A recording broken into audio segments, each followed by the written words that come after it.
been few visitors in our small shop. My wife liked to make strange things, such as rainbow bread, Laugan mod chili sauce macaron, mustard donuts, and balsam pear sandwiches.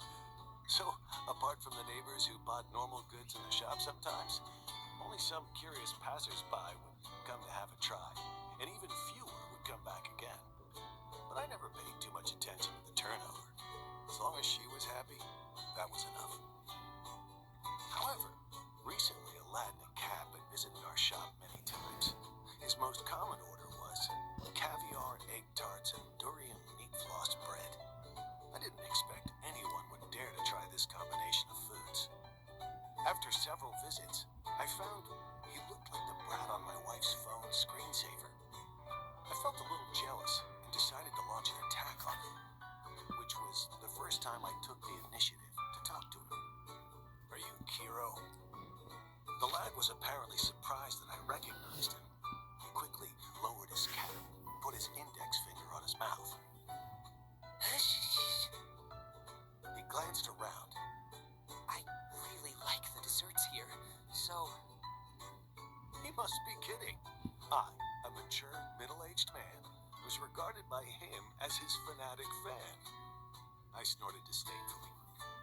Just then, my wife came along with a low cry of surprise, and then she winked at me. All right. I cleared my throat and walked towards the lad in the cab. "May I have your signature?" Since then, Kiro would appear in the shop from time to time, and he was more easygoing than I thought. We both liked to hear him talk about his experiences in filming. Sometimes, when his scenes flashed on TV, he would seriously ask us if there was anything that he needed to improve. Both my wife and I thought he was really popular for good reason. However, behind his brilliant smile, I could occasionally feel something different. It was like a paper that couldn't be penetrated. After all, he was a superstar. Ordinary people like us just couldn't understand their world. They must have one or two faces of their own behind the screen. On that day, my wife put a row of her masterpieces on the shelf as usual. Kiro stood in front of the shelf with a serious expression. I wonder if Miss Chips will like this one. Normally she wouldn't, I silently replied in my heart. The name sounded like a girl. I guessed it was someone very important to him, so I'd better not let my wife destroy their relationship. I went up and pointed to a normal dessert. "I recommend this one for girls." Really? Although I want her to taste what I like, I'll get one of that since you think it's better. After that, he leaned forward and frowned.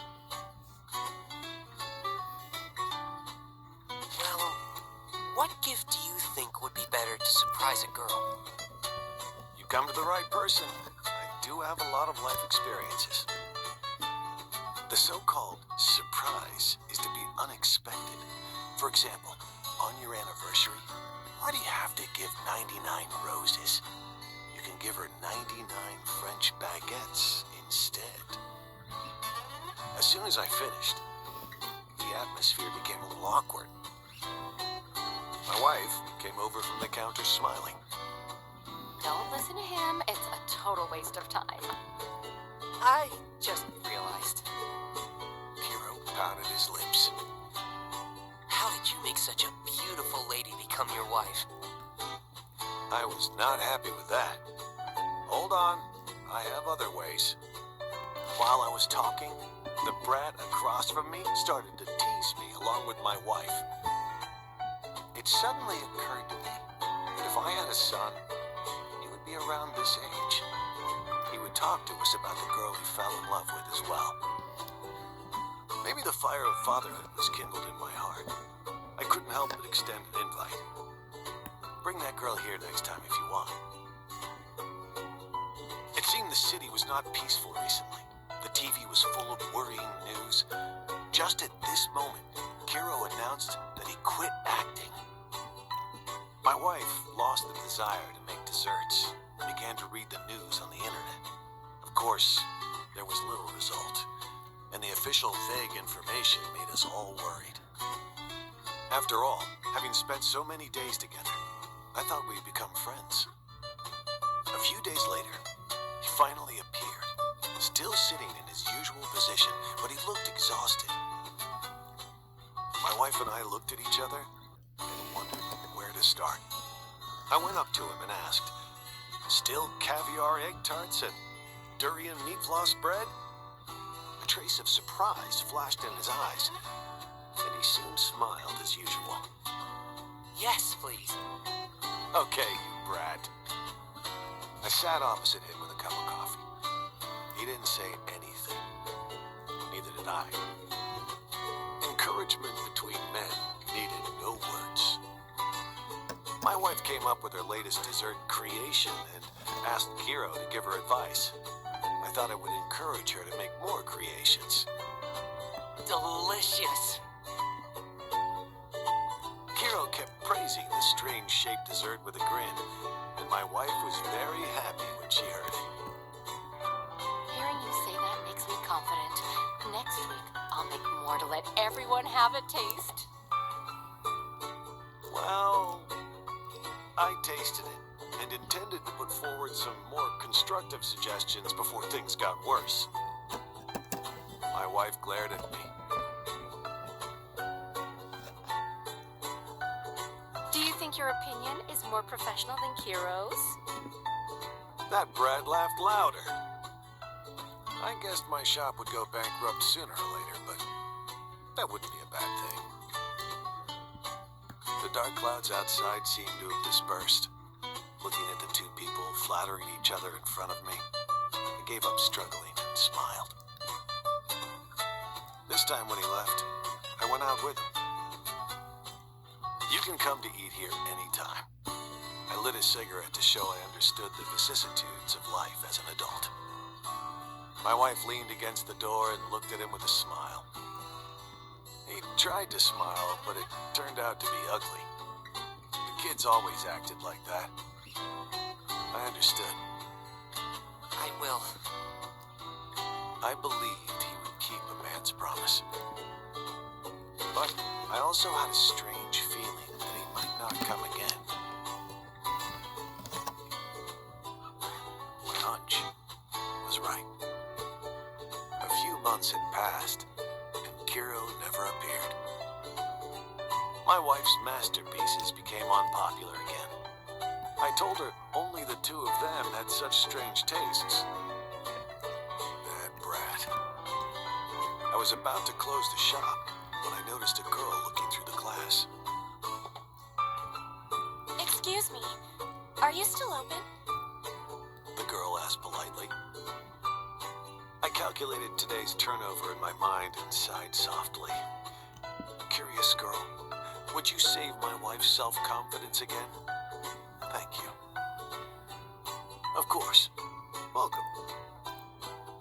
The girl walked around in the shop and stopped in front of an unexpected dessert. Wow, it's really here. The girl said happily, peering through the glass cabinet. I was shocked. After excluding the possibility of plagiarism, I rushed forward. "Have you ever tried this?" The girl smiled. No, a friend of mine had given me this dessert before, so I've been looking for it because it's so delicious. It was her. I sighed, wondering if I should ask how the brat was now. The girl continued. He mysteriously told me that there was a secret base. I didn't expect to find it. Sorry, brat. I might have ruined your surprise, but I would not voluntarily admit this. The girl happily bought several desserts and snacks, most of which were relatively normal. She politely thanked me and left. I should ask my wife to make some new products. Maybe they'd be useful one day. I planned silently. The city seemed to be in turmoil everywhere, and the day had been gloomy. My wife told me she had had a headache recently. There there were much fewer of her masterpieces in the shop, and I felt that the place was a bit too quiet. The guests were wearing large masks and coughing incessantly. This year's seasonal flu seemed to be a bit serious. I sighed and tidied up the table. Suddenly, the doorbell rang. I looked up and saw a silver-haired lad standing at the door of the shop. At first glance, he looked a little familiar, but he had been cold-faced and wearing a black trench coat, which was very different from the Brad I knew. Was this one of his relatives who was a gangster? Or some killer who looked very similar to him? There were countless pictures of movies flashing through my mind when my wife came out. I glanced at her, went to the window, and sat down. Kiro used to sit there. Order. I was stunned and didn't respond to what he said. He frowned and raised his voice. Order. It turned out that the killer ate desserts too. I handed him the menu. He glanced through. Caviar egg tarts and durian meat floss bread. Huh? I thought I misheard.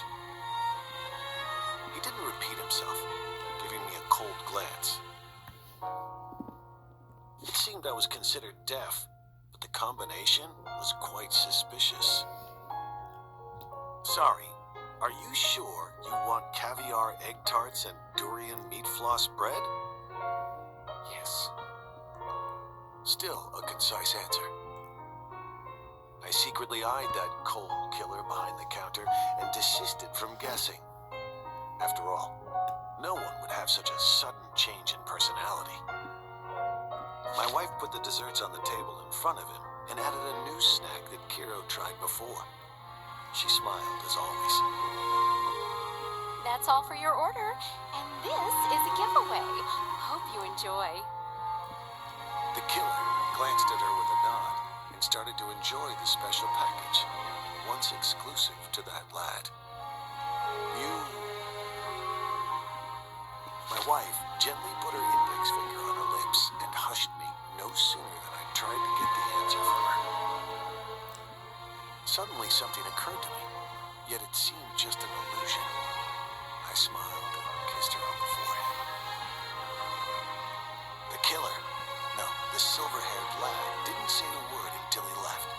Placing the money on the counter, he whispered something before turning around. I heard it clearly despite his light voice. I walked out, watching his firm silhouette fading away, and lit a cigarette. A man's promise is not kept this way, you brat. My wife walked out covered in a coat. She was also infected with the flu and promised me she would see a doctor after I demanded she do so. I snuffed out the cigarette and held her in my arm. Let's go. You'll feel so much better after taking some medicine. And I'll get some stuff for my itchy throat as well. Watching the silver-haired lad leave, we headed in the opposite direction. I thought to myself that we could bake something new together once my wife recovered. So the brat would love it, should he come again.